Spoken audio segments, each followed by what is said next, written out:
के हो मान्य सदस्य, बसौँ, आसन ग्रहण गरौँ, सिट। मान्य सभामुख महोदय, आज समय माग गरेर कर्णाली प्रदेशको 9औं अधिवेशनको आसन ग्रहण। तेस्रो बैठक आज माघ 16 गते शहीद दिवसका अवसरमा हुन गइरहेको छ। यस अवसरमा सर्वप्रथम म जानिया राणा शासनको काल रात्रि समयमा लोकतन्त्रका निम्ति हाँसी हाँसी ज्यान आहुति गर्ने शहीदहरूदेखि आजसम्म लोकतन्त्र प्राप्तिका निम्ति सामेल हुँदा शहादत प्राप्त गर्नुहुने सबै शहीदहरूप्रति पार्टीका तर्फबाट, दलका तर्फबाट भावपूर्ण श्रद्धाञ्जली व्यक्त गर्न चाहन्छु। हामी शहीदहरूले प्राप्त गरेको, शहीदहरूको बलिदानबाट प्राप्त गरेको सङ्घीय लोकतान्त्रिक गणतन्त्रात्मक सङ्घीय व्यवस्था अन्तर्गत आफ्ना ठाउँमा जिम्मेवारीमा छौँ। ती शहीदका सन्तानहरूले हामी सबैलाई के कसरी मूल्याङ्कन गरिरहेका छन्, हामी सबैले आफ्ना ठाउँबाट महसुस गर्नुपर्ने कुरा हो नै भन्ने मलाई लाग्छ।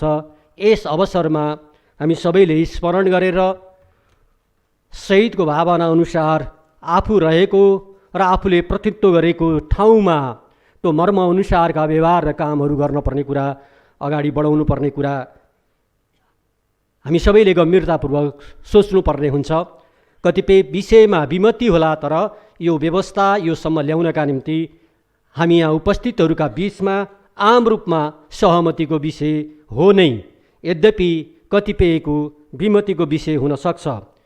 यिनी कुरा राख्दै 9औं अधिवेशनमा नेकपा एमाले संसदीय दल कसरी प्रस्तुत हुन्छ, सबैको चासोको विषय भएको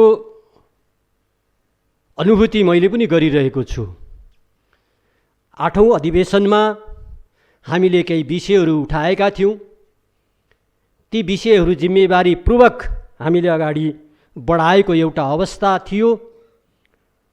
त्यसलाई पनि सभा समक्ष मार्फत त्यति बेला पनि सभामुखको पहल कदमी र प्रयत्नका आधारबाट आयोजना गरिएका दलका सर्वदलीय बैठकहरूमा पनि हामीले छलफल गर्दै आएका विषय थियो। कार्यान्वयनमा आफ्ना बाध्यता भए पनि छलफलमा विषयमा सहभागी यो कर्णाली प्रदेश अन्तर्गत रहेका दलहरूका नेताहरूका बीचमा खास विमतिको विषय थिएन, तर कार्यान्वयन हुन सकेन। आज हामी 9औं अधिवेशनमा आइपुगेका छौँ। कतिपय समय र सन्दर्भले विषय त्यति बेलाका सान्दर्भिक विषयहरू आजका ती सन्दर्भ नहुन पनि सक्छन्। त्यति बेला जुन विषय हामीले उठाइरहेका थियौँ त्यही विषय सान्दर्भिक थिए, उत्तिकै महत्त्वपूर्ण कुरा थियो। तर आज 9औं अधिवेशनसम्म आइपुग्दा विषयका हिसाबले, समयका हिसाबले ती कतिपय विषयहरू समयले नै असान्दर्भिक बनाइदियो। त्यसकारणले हामी पुरानै विषय समाएर नेकपा एमाले संसदमा प्रवेश गर्ने कुरा कसैले सोचिरहनु भएको छ भने हामी त्यो दिशामा छैनौँ। हामी फेरि नयाँ सिराबाट अगाडि बढ्ने कुरा म तपाईहरुका बीचमा राख्न चाहन्छु।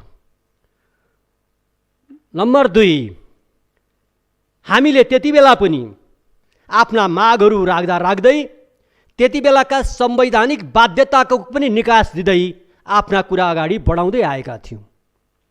आफ्ना कुरा दृढतापूर्वक राखेका थियौँ। तर संवैधानिक बाध्यताहरू जो यो सभाभित्र हामीले बदल्न सकिँदैन थियो, त्यो नेकपा एमालेलाई राम्रोसँग जानकार थियो। चाहे त्यो नीति कार्यक्रम ल्याउने सन्दर्भमा होस्, चाहे त्यो बजेट प्रस्तुत गर्ने सन्दर्भमा होस्, हामीले त्यति बेला पनि आफ्ना कार्यक्रमहरू रहँदै पनि हामीले त्यो संवैधानिक बाध्यता अनुसार एउटा जिम्मेवार प्रतिपक्षका नाताले आफैले निकास खोलेर, आफैले समाधानको बाटो खोलेर सदनका काम कारबाहीहरूलाई अगाडि बढाउने हाम्रा तर्फबाट अधिकतम प्रयत्न गरिएको कुरा कमसेकम बाहिर रहनुभएकाहरूले नथाहा पाए पनि यो सभामा सदस्यका नाताले सहभागी रहनुभएका सबै मान्य सदस्यहरू त्यसका साक्षात्कार पात्रहरू हुँदै हुनुहुन्छ। यद्यपि बाहिर नेकपा एमाले संसद चल्न दिएन, चलाउन दिएन जस्ता कुरा पनि भए त्यसका धेरै पछाडि वाद प्रतिवादमा हामी लागेनौँ। हामीले फेरि पनि संवाद र छलफलमा सामेल भयौँ। त्यही क्रममा यद्यपि त्यो पुरानो विषय भयो, तर आज त्यो दृष्टान्त पेश गर्नु उपयुक्त मैले ठानेको छु। तर त्यसैलाई म फेरि मुद्दा बनाउन चाहन्न। त्यो भनेको के हो भने हाम्रा कारणले अध्यादेश आएको होइन, सरकारको पात्र बदलिएको अवस्था छ। म के बुझ्दछु त भन्दा सरकार एउटा अविच्छिन्न उत्तराधिकारी भएको कारणले गर्दा पात्र बदलिए पनि त्यसका सकारात्मक र नकारात्मक कुराको उसले जवाबदेही र जिम्मेवारी लिनुपर्ने अवस्था रहन्छ नै। त्यति बेला हामीले भन्यौँ संवैधानिक व्यवस्था छ, यदि विचाराधीन विनियोजन विधेयक विचाराधीन अवस्था रहेको अवस्थामा प्रक्रिया अगाडि बढ्न सकेन भने संवैधानिक व्यवस्था अनुसार पेशकी विधेयक ल्याउने व्यवस्था थियो। त्यसैका आधारबाट मलाई लाग्छ 30 गते होला सभामुखले आयोजना गर्नुभएको सर्वदलीय बैठकमा नै हामीले भन्यौँ। त्यसमा मलाई लाग्छ हामी सहभागी सबै मान्य सदस्यहरू त्यसमा उपस्थित भएको, म यहाँ फलानु हुनुहुन्थ्यो किन भनिरहँ, हामी सबै जानकार छौँ। हामीले त्यति बेला पनि भन्यौँ समस्या समाधान गर्ने कुरामा विषयमा विमति थिएन। जे विषय नेकपा एमाले उठाइरहेको थियो तर कार्यान्वयनमा केही जटिलता थिएनै, त्यसलाई हामीले महसुस गर्न सकिने अवस्था रहन्थ्यो। तर हामीले फेरि पनि संवैधानिक सङ्कटबाट अगाडि बढ्ने कुरा खोल्नु हामीले आफ्नो दायित्व र कर्तव्य ठानेर संविधानमा व्यवस्था भए अनुसार हामीले सर्वदलीय बैठकमा प्रस्ताव राख्यौँ कि यो बाटोबाट अगाडि बढ्ने कुरा अगाडि बढ्नुहोस्, हामी सहयोग गर्न तयार छौँ। तदनुकूल ढङ्गले बिहान 8 बजे अर्को बैठकको मिति तोकियो। कतिपय सर्वदलीय बैठकमा सामेल भएको नेताहरूलाई आशंका रहेछ नेकपा एमाले भोलि के पो गरिदिने हो। बेलुका पनि मलाई भन्नुभयो साँच्चै त्यही बाटो हिँड्ने हो। मैले भने विश्वास छैन भने प्रयोग गरी हेर्नुहोस्। तर बिहान 8 बजे आइपुग्दा संसद विघटित, संसदको बैठक समाप्त भएको अवस्था देखा पर्यो। त्यस कारणले अध्यादेश ल्याउने संवैधानिक सरकारको व्यवस्था छ, त्यसप्रति मेरो कुनै टिप्पणी छैन। तर हाम्रा कारणले त्यो बाटो हिँडेको होइन। सरकार स्वयं त्यो बाटो हिँडेर नै अगाडि बढ्ने उसले आफूलाई उपयुक्त कुरा ठाने होला, त्यस कारणले सरकार त्यो बाटो हिँड्यो। तर तथ्य जे हो त्यही भनिदिँदा हुन्थ्यो भन्ने मात्रै मेरो कुरा हो। के भन्नुहुन्छ, लोकले कसरी मूल्याङ्कन गर्छन् त्यो तपसिलको विषय हो। त्यस कारणले म फेरि पनि विनम्रतापूर्वक भन्न चाहन्छु अध्यादेशको बाटो नेकपा एमाले संसदीय दलको प्रतिपक्षको भूमिका र अडान र अडचनका कारणले होइन, स्वयं त्यति बेलाको सरकारले रोजेको बाटो। आज हामी नौ अधिवेशनमा आइसक्दा फेरि यो बैठकलाई कसरी सौहार्द र प्रभावकारी ढङ्गले अगाडि बढाउने होला भन्ने हिसाबले सभामुखजीको पहलमा केही छलफल कुराकानीहरू सकारात्मक ढङ्गले घनीभूत ढङ्गले भइरहेका छन्।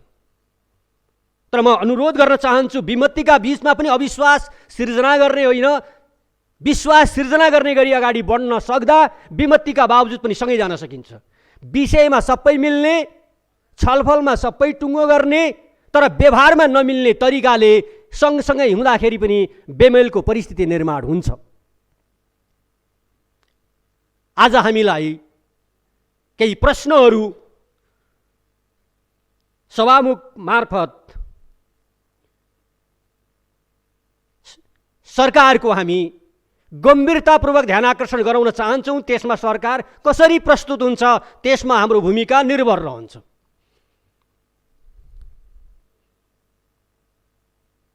अध्यादेशबाट बजेट आछ,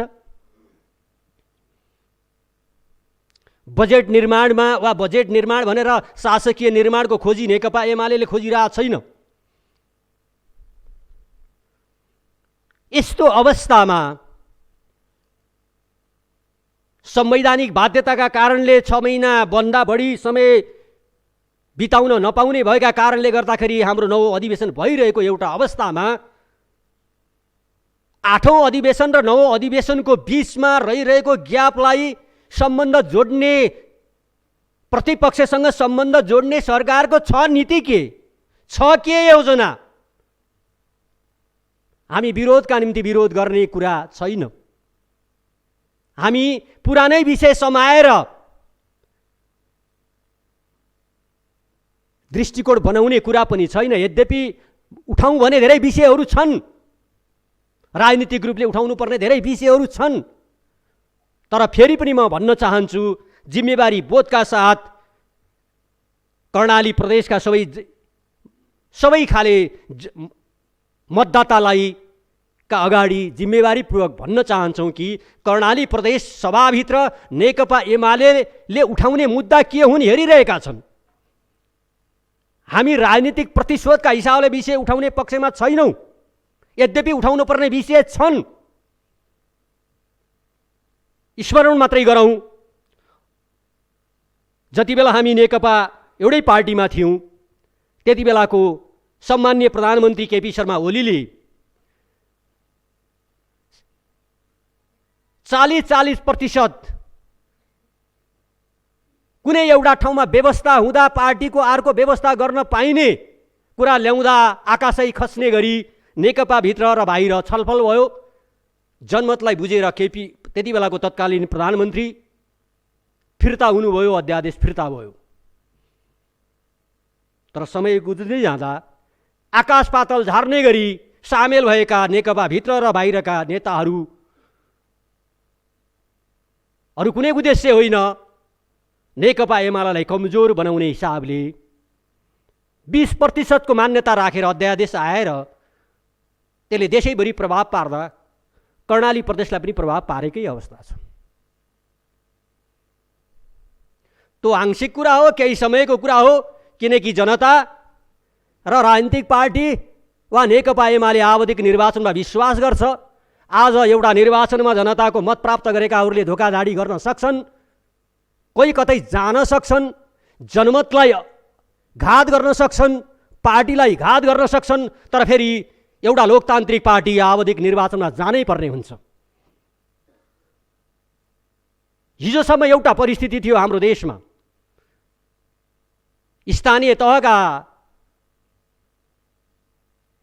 समयावधि सकिँदै थियो, त्यसको निर्वाचन गर्ने कुरामा दुविधायुक्त थियो। सरकारमा सामेल रहेका गठबन्धन पार्टीवालाहरू सचेतनतापूर्वक त्यसलाई पर धकेल्ने प्रयत्न गरिएकै अवस्था थियो। जनमतको ताकत यस्तो हुँदो रहेछ कि जनमतलाई स्वीकार गर्नुपर्ने एउटा परिस्थिति आउँदो रहेछ। हिजोदेखि एउटा समयमा अब आवधिक निर्वाचन हुने वातावरण बन्छ कि भन्ने परिस्थिति निर्माण भएको छ।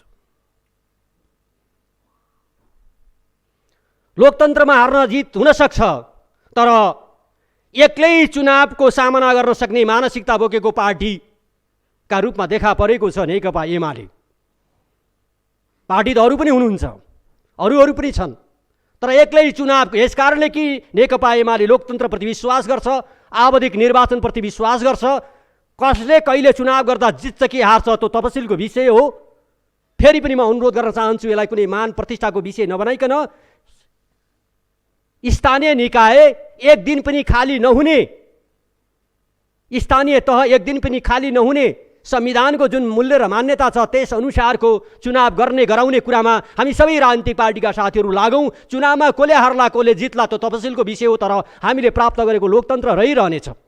हामीले प्राप्त गरेको लोकतन्त्रले एउटा आधारशिला पकडिरहनेछ। यस आधारबाट दृष्टिकोण बनाउनु पर्ने हुन्छ। हिजो यो कसले गर्न खोजेको थियो, कसले गर्न खोजेको थिएन, त्यो तपसिलको विषय हो। यस आधारबाट धारणा बनाउनु पर्ने कुरा म राख्न चाहन्छु। यसो हुँदा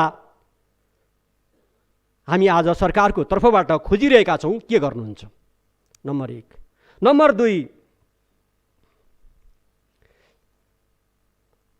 सबै बजेट बनाउँदा सबै बजेट अधिवेशनमा चर्चा भएको विषय हो अबन्डाको शीर्षक र त्यसको वितरण। अबन्डा शीर्षक र त्यसको वितरण। अहिलेसम्म त्यो अबन्डा राख्नका निम्ति अर्थ मन्त्रालय र मुख्यमन्त्रीको प्रतिस्पर्धा हुने गरी हामीले यो बजेट अधिवेशनमा छलफल चलाउँदै आएको अवस्था हो। तर यसको वितरण यस्तो भयो।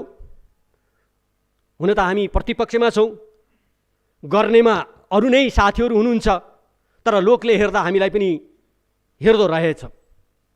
सबैलाई निर्लज्ज हुने गरी त्यसको रकम विनियोजन गरिएको अवस्था छ।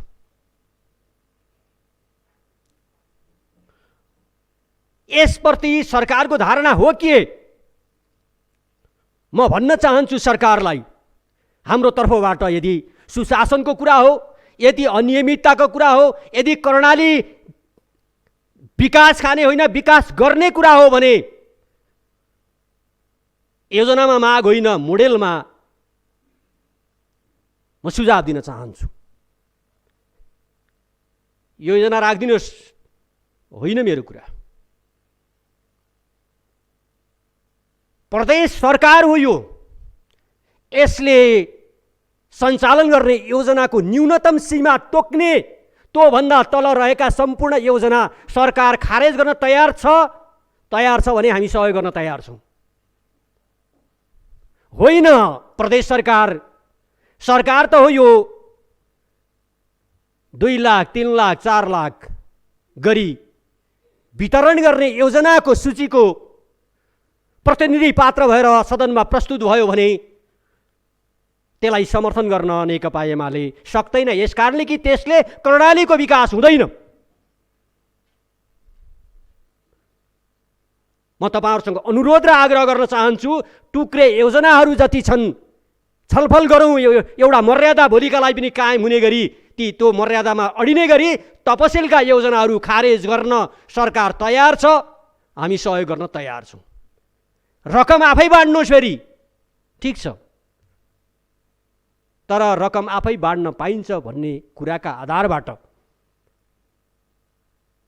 प्रदेशभरि करिब त्यो संख्या 3000 4000 को संख्यामा छ भन्ने छ। हामी 4 वर्ष हुँदै पनि एउटा माननीय सदस्य सम्बन्धित मन्त्रालयमा गयो भने एउटा माननीय सदस्य अरूजनाको के हाल होला, सजिलैसँग योजना नपाउन सकिने अवस्था, तितो अनुभूति गर्नुभएको माननीय सदस्यहरू हाम्रो दलको बैठकमा प्रकट हुन्छ। मैले सर्वदलीय बैठकमा एउटा माग पनि राखेँ माननीय मुख्यमन्त्रीज्यूलाई। माननीय मुख्यमन्त्रीज्यू 16 गते बैठक हुँदैछ, हामीलाई सिङ्गो सबै मन्त्रालयका विनियोजन भएका योजनाको सूची चाहियो त माननीय सदस्यहरूलाई। कहाँ अनुनय विनय गर्दै जाने? मलाई लाग्छ एउटा माननीय सदस्यको त्यो नैसर्गिक अधिकारको कुरा हो, एउटा सामान्य जनताको अधिकारको कुरा हो। पत्रकार साथीहरू जानुभयो भने सूचनाको हकको निवेदन दर्ता गर्नु भएन भने सूचनै नपाउने परिस्थितिबाट गुज्रिएको अवस्थामा हामी छौँ।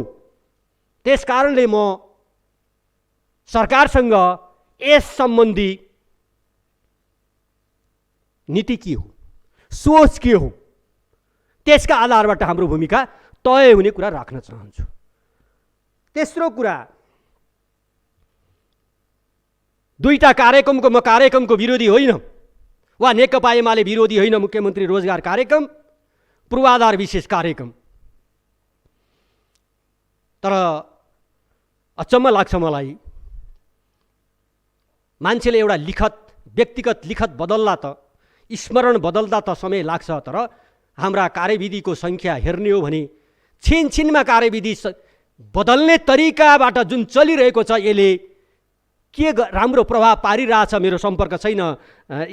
राज्यको स्थायी संरचना हुने कर्मचारी साथीहरूको के फिलिङ छ थाहा छैन, किनभने खोज्नु जरुरी ठान्दिनँ म। किनभने म एउटा राजनीतिक क्षेत्रबाट प्रतिनिधित्व गर्ने भए हुनाले अर्को कुनै राजनीतिक क्षेत्रबाट प्रतिनिधित्व गरेको साथीको कमजोरीका रूपमा त्यो उहाँहरूसँग प्रस्तुत हुनुपर्ने मैले आवश्यकता ठान्दिनँ।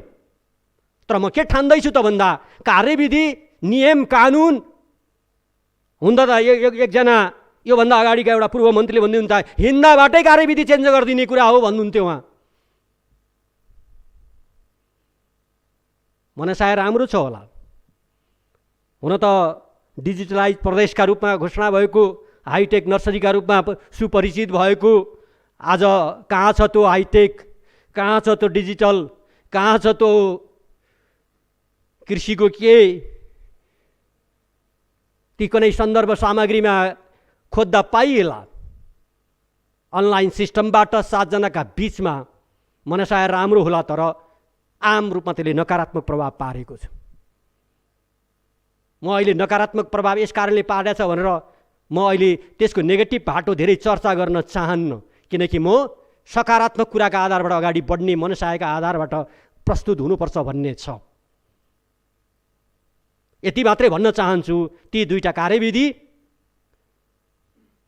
सकारात्मक प्रभाव पार्ने छैन। पूर्वाधार विकास कार्यक्रम मूलतः त मान्यसँग आलोचितका बावजुद जोडिएको कार्यक्रम हो,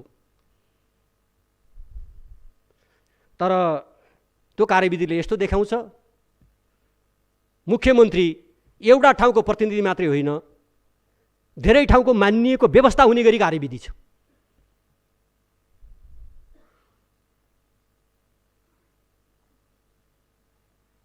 राम्रो कुरा लागिरह होला ल्याउनेलाई त, तर अहिले यो सभामा 35 जना मान्य सदस्य हुनुहुन्छ। जहाँ मान्य सदस्यहरूको प्रतिनिधित्व छैन त्यहाँ कसरी विकास गर्ने होला त्यो सरकारले ध्यान दिने विषय हो, ख्याल गर्ने विषय हो, तर आफै मान्य बनेर कार्यविधि बनाउने तरिकालाई राम्रो मान्न सकिँदैन।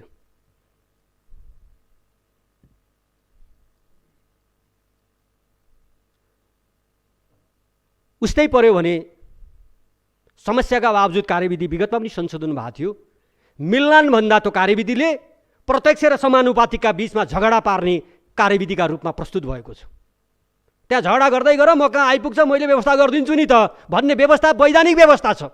अनि कसरी मान्छे मिल्छन् त? ल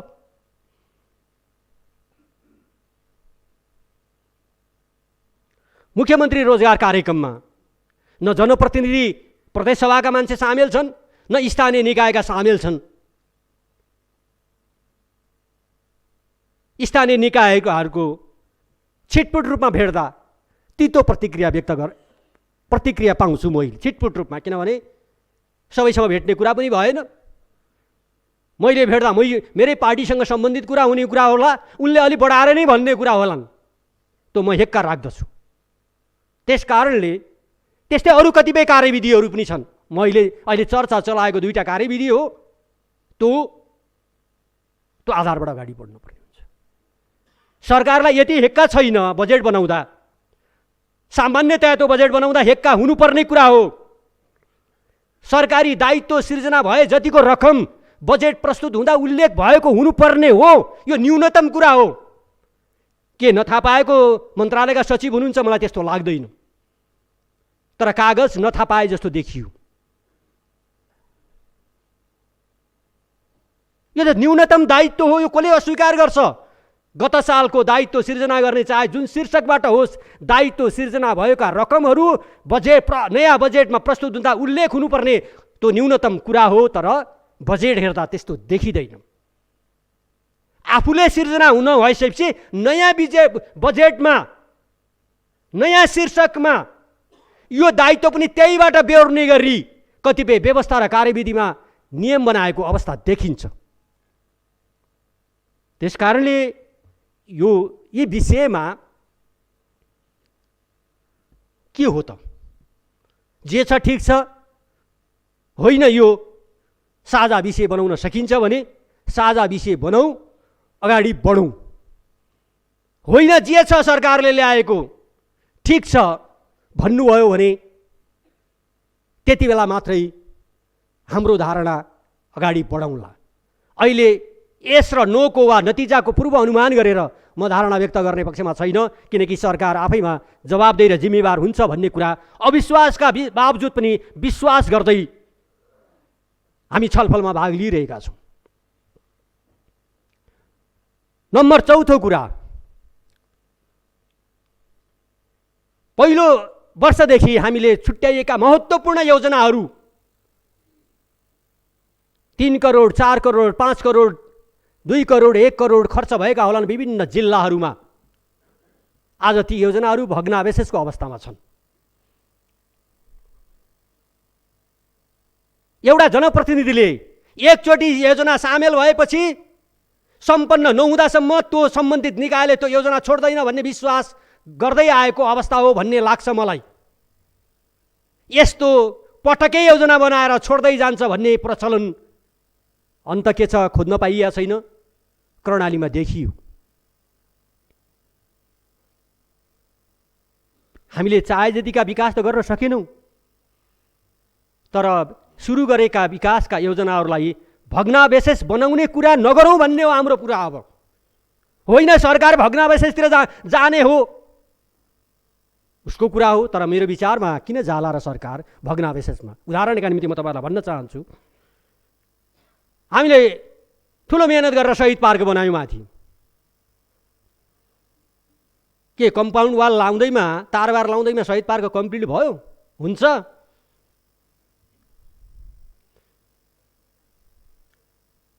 हामीले यहाँ तलतिर चौगान चौर पार्क के नबनाऊ भन्दै थियो त्यति बेला। मेरो भन्नुहुन्छ म यहीँकै प्रतिनिधि हुँ, यो नगरौँ, संरक्षण त गरौँ तर अहिले यतातिर नलागौँ भन्दै तारबार त हेरिएको छ, तर अब त्यहाँभित्रको कुनै बजेट छ त भन्दा छैन त। बहुप्रचारित गरियो त्यति बेला कतिपय स्थानीय भावना विपरीत चक्रपथका बारेमा।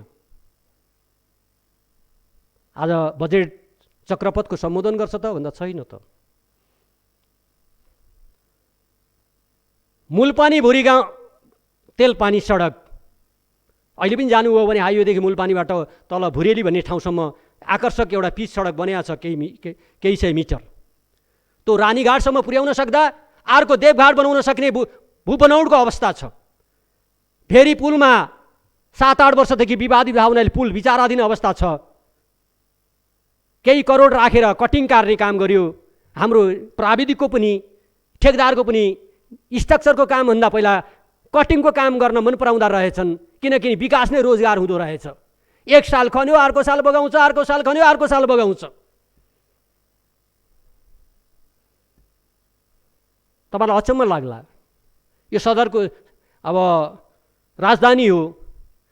प्रमुख प्रतिपक्ष दलको नेता हुँदा मलाई पनि उछिनेर अहिलेका माननीय मुख्यमन्त्रीज्यूले वीरेन्द्रनगर त बनाउनु पर्यो नि, त्यो एप्रिसिएट कुरा थियो उहाँको कुरा। फेरि कुनै अन्यथा मलाई उछिन्नलाई प्रतिस्पर्धा गर्नु भयो होइन, किनभने यो राजधानी हो त। अहिले एउटा राम्रो कुरा भएको छ, यस्ता 2-3टा काम उहिल्यै गर्न सकिन्थ्यो, यद्यपि सिट सङ्ख्या घटाइयो, रङ्गशाला भन्दैछ। भोलि हामीसँग जमिन हुँदैन, ठुलो बनाउने ठाउँ हुँदैन, अहिले बनाउने बेला घटाइयो, तर पनि त्यो राम्रो काम भएको छ। देउती बजे सबै जान्नुहुन्छ, हेर्नुहोस् त देउती बजे निरैको पुल। एयरपोर्ट हामी जान्छौँ, एयरपोर्ट निरको पुल हेर्नुहोस् त। यहाँ चोकबाट एरी चोक हामी जान्छौँ, त्यहाँनिरको पुल हेर्नुहोस् त। अलि अस्तिसम्म प्रदेश सरकारलाई खोजिरहेको थियो, अहिले प्रदेश सरकारलाई गिजाइरहेछ। एयरपोर्ट चलाउने बहुप्रचलितको कुरा गरियो, यामुयु गरियो। अहिले भएकोमा चाहिँ सहज ढङ्गले अर्को एयरलाइन्सलाई दिँदा भाडा घट्दो रहेछ भन्ने कुरा त पुष्टि भइसकेको एउटा अवस्था छ। गुण एयरलाइन्सले सञ्चालन गरेको अवस्था छ। श्री एयरलाइन्सले इजाजत नपाएर चाहिँ हङ्गामा मचाएको मिडियाकर्मी साथीहरूले लेखिरहनु भएको एउटा अवस्था छ। कहिलेकाहीँ धावन मार्ग विस्तार गर्नुपर्ने होला, कहिलेकाहीँ विकल्प एयरलाइन्सहरूलाई दिँदाखेरि पनि जनताले राहत र सुविधामा हवाई मार्गबाट यात्रा गर्ने व्यवस्थातिर हाम्रो ध्यान त जान सक्थ्यो नि, गर्न सकिन्छ नि त। अर्को अध्ययन नहुँदासम्म तत्काल विस्तार गर्ने ठाउँ ती नै हो। स्वाभाविकले विकास र निर्माणका कामहरू गर्दा जनसहभागी जनतालाई ठिक ढङ्गले बुझाउन सक्दा तत्काल प्रतिरोध हुन्छ नै, तर विकास ती गरेर जानुपर्छ, जनतालाई बुझाएर जानुपर्ने हुन्छ, जनताका यथोचित मागलाई सम्बोधन गर्नुपर्ने हुन्छ। अहिले 132 केबी लाइन कोलपुरबाट आउँदैछ, केही समय अगाडिसम्म छिन्चुमा अब्स्ट्याकल थियो। मैले मुख्यमन्त्रीज्यूलाई पनि भने यो काम त गर्नु पर्यो नि त। संजोगले एउटा ठाउँमा सँगसँगै प्रयत्न गर्दा अहिले त्यो सहजीकरण भएको एउटा अवस्था छ। विकास, ठुला विकास र निर्माणका आधारबाट अगाडि बढ्दा जनताको तत्काल आफ्नो चेतना अनुसार प्रतिरोध हुन सक्छ, तर समाजका र प्रदेशका अगुवा नेताहरू एकै ठाउँमा बोलेर एउटै ढङ्गले प्रस्तुत हुँदा जनताले त्यो कुरालाई मान्छन् जस्तो मलाई लाग्छ। सबै मिलेर योजना सम्पन्न गर्ने आफ्नो कार्यकालमा ठुलो कि एक्लै गएर गरे जस्तो गर्ने, केही गर्न नगर्ने कुरा रोज्ने बाटो हो। त्यसकारणले मैले तपाईँहरूलाई भने कि यो त मैले खालि सुर्खेतको राजधानीमा हुनाले 10 जिल्लाका महत्त्वपूर्ण योजनाहरू होलान्, ती भग्नावशेष नबनाऊ, त्यसले बजेटको निरन्तरता दिउँ, यो आधारबाट अगाडि बढौँ। चौथो कुरा, बहुवर्षीयका नाममा आगामी सरकारले काम गर्नै नपाउने गरी बजेट बनाउने कुरा, यो अहिलेको साथीहरूले, अहिलेको जिम्मेवारीमा रहेकाहरूले सोच्नै पर्ने कुरा हो। कतिसम्म गर्न पाइने त? किनभने हामी अनुदानबाट बाँच्ने ठाउँका मान्छेहरू, हामी दान दातव्यमा भन्दा हामी पुँजी निर्माणमा खर्च गर्नुपर्ने कुरा हो, तर हाम्रो ध्यान दान दातव्यतिर बढी गइरहेको छ। अन्तिममा 72 सालको बाढीबाट विस्थापित धेरै जिल्लामध्ये प्रमुख विस्थापित जिल्ला सुर्खेत हो। यो 3 लाख, 2 लाख, 5 लाखका योजना बाँड्नुको सट्टा अन्त गर्न सकिएन। ल ठिक छ, त्यो महिला प्रशिक्षण केन्द्रमा जहाँ सरकारी जग्गाभित्र सरकारकै व्यवस्थापनमा बसेका 15 देखि 13 घर परिवार छन्, निरन्तर बसिरहेछन्।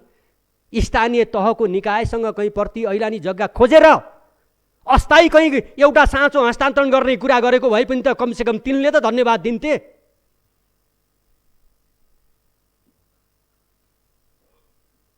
अहिले म त गिरिघाटको कुरा नगरौँ, त्यो पनि महत्त्वपूर्ण समस्या छ, फेरि नसम्झने कुरा होइन।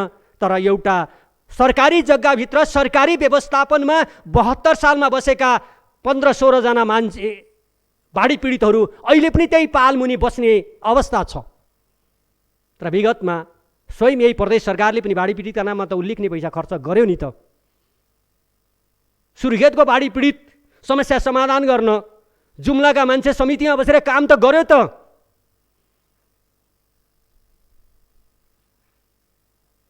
त्यसकारणले फेरि पनि म भन्न चाहन्छु, प्रदेशसभाको पहिलो बैठकमा भन्ने अरू पनि मान्य सदस्यहरू हुन्थ्यो, एउटा मान्य म पनि हो। हामी आकारले, संवैधानिक व्यवस्थाले, दलीय संरचनाले हामी विभिन्न पार्टीबाट आएका मान्य सदस्यहरू हुँदाहुँदै पनि हामी कर्णाली प्रदेशलाई समयको छुट छैन। अरूले गर्ने समयभन्दा छोटो समयमा हामीले काम गर्नुपर्ने छ। त्यसकारणले दलीय आशंकाबाट भन्दा पनि मुद्दाका आधारबाट अगाडि बढौँ। त्यति बेला भनियो हाम्रो प्रतिद्वन्दिता पार्टीको बीचमा होइन, हाम्रो प्रतिद्वन्दिता हाम्रो कर्णाली प्रदेशको गरिबी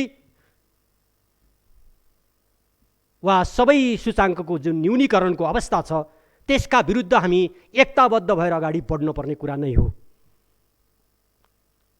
आज पनि मान्य सदस्यले भनेको मैले सुनिरहेको छु, तर म अनुरोध गर्न चाहन्छु, आज 4 वर्ष बित्न लागिरहेछ, यो कुरा सरकारले ल्याउने नीति र कार्यक्रममा प्रकट भएन, मूर्त रूपले जान्छ। नीतिमा भागभण्डामा, नीतिमा दान दत्तव्यमा, अनि भाषणमा हाम्रो साझा उद्देश्य गरिबी हो, अशिक्षा हो, विकटता हो भन्ने कुरा अरूले त परै जाओस्, स्वयं अब कर्णालीका हाम्रा मतदाता, तपाईँ हाम्रा मतदाताले पनि अब हामीलाई कसरी विश्वास गर्ने? के आज सरकारले वितरण गरेको 2 लाख 3 लाखले यो हाम्रो गरिबीको गन्तव्यलाई छुने गरी काम गरिरहेछ? छैन। भने केले अग्रसरता बनाइरहेछ त्यो 2 लाख 3 लाख बाँड्नका लागि? के प्रतिपक्षका कारणले बाँड्या हो? के हाम्रो दबावले बाँड्या हो? कि सम्बन्धित साथीहरूको क्षमताले बाँडेको हो? प्रतिष्ठाको विषय नबनाइकन छलफल गरौँ। प्रतिष्ठाको विषय नबनाऊ, किनभने अझै सकारात्मक सन्देश दिन बाँकी छ। यद्यपि 1 हप्तापछि हाम्रो मुलुक चुनावमा विधिवत प्रवेश हुने प्रबल सम्भावना छ। चुनाव नभएका बेला त यो अवस्था छ, चुनावमा प्रवेश गरिसकेका बेला के होला विगतका अनुमानका आधारबाट सजिलैसँग अनुमान गर्न सकिने स्थिति रहन सक्छ।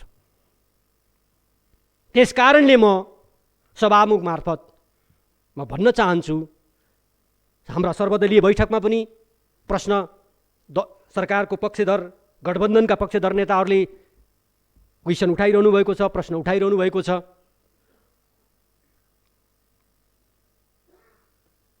राजनीतिक घटनाक्रम तितामिठा सम्झने हो भने यो मैले बोल्न नपर्ने हो भन्नेमा थिएँ। म अहिले त्यो तितामिठा सम्झेर होइन, आफ्ना जिम्मेवारीका आधारबाट विषयहरूलाई अगाडि बढाउन खोजेको हो। यिनी कुरा गर्दा सरकारकै प्रभावकारिता बढ्ने हो। यिनी कुरामा सरकारको मेरो विश्वास छ वा अपेक्षा छ। त्यसकारणले मैले त्योभन्दा पछाडिको कुरा अहिले बोलिरहेको छैन। सरकारको पात्र बदलिनु भएको छ। स्वयं उहाँले नै भन्नुभएको छ यो हिजैको निरन्तरता त हो। अब त्यो 3 लाखको निरन्तरताको प्रतिनिधि पात्र भएर सरकार प्रस्तुत हुने भयो भने सहयोग गर्न बडो गाह्रो छ। त्यो सुशासनको कुरा देखाउने कुरा मात्रै हो। त्यो कर्णाली विकास गर्ने होइन कि कर्णालीमा विकास खाने भन्ने मानसिकतालाई बढुवा दिने कुरा हो। अहिले पनि कर्णालीको कतिपय बुढापाकाहरूलाई भेज्यो भने यो वर्ष विकास खानै पाइएन भन्नुहुन्छ। हामी कहाँ कर्णाली विकास गर्ने होइन, विकास खाने भन्ने प्रवृत्ति छ। हामी सबैको चेतनाले, कुनै एउटा पार्टीको चेतना हो भने छैन मैले, यो कर्णालीको साझा चेतना हो। यसलाई हामीले बदल्नु पर्नेछ। जबसम्म यो बदल्न सक्दैनौँ तबसम्म योजना तर्जुमा गर्ने साथीहरूलाई खाने गरी नै मान्छेले माग्छन्, खाने गरी नै। यस आधारबाट यिनी विषयप्रति सरकारको धारणा सदन समक्ष जसरी प्रस्तुत हुन्छ त्यस अनुसार नेकपा एमाले त्यही अनुसार सदन समक्ष जिम्मेवारीपूर्वक सबै कर्णालीका मतदातालाई सम्झिएर आफ्ना नीति विचार सार्वजनिक गर्ने कुरा म राख्न चाहन्छु। फेरि पनि म भन्न चाहन्छु, नयाँ सन्दर्भमा नयाँ विषयका आधारबाट जुन विषयले सकारात्मक सन्देश दिने गरी बाँकी समय हामीले केही गर्ने कुरा गर्नका निम्ति हाम्रो दल नेकपा एमाले तयार छ। यिनै कुरा सभामुख मार्फत सरकारको गम्भीरतापूर्वक ध्यानाकर्षण गर्दै सरकारको ठोस, प्रभावकारी र सुधारात्मक जवाबको अपेक्षासहित आफ्ना भनाइहरू यही टुङ्ग्याउँछु। धन्यवाद।